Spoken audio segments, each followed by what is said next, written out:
रायगड जिल्ह्यातील अलिबाग तालुक्यात वरसोली येथे श्री क्षेत्र विठोबा देवस्थान सुप्रसिद्ध असून आज आषाढी एकादशी निमित्त विठ्ठल मंदिरात 50,000हून अधिक भाविकांनी दर्शन घेतले। या निमित्त संगीत भजनाचा कार्यक्रम आयोजित करण्यात आला होता। कुमारी वेदिका म्हात्रे आणि मंडळींनी भजन सुस्वर सादर केले। तसेच रायगड जिल्ह्यातील अनेक भजनी मंडळांनी देखील यात सहभाग घेतला। आमदार महेंद्र दळवी यांनीही दर्शनाचा लाभ घेतला।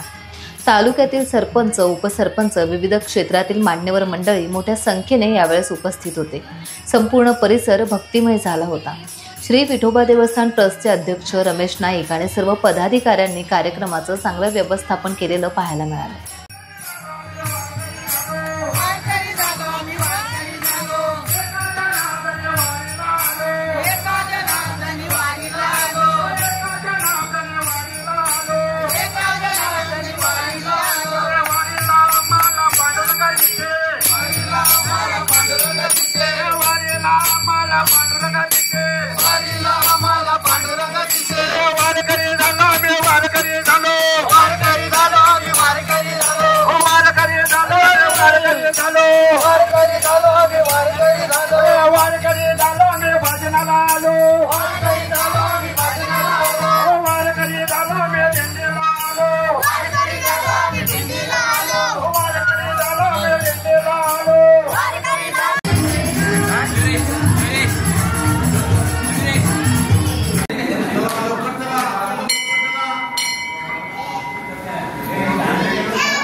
टाइम्स डिजिटलला लाईक करा, सबस्क्राइब करा, शेअर करा आणि बेल आयकॉन दाबायला विसरू नका। पाहत रहा टाइम्स डिजिटल।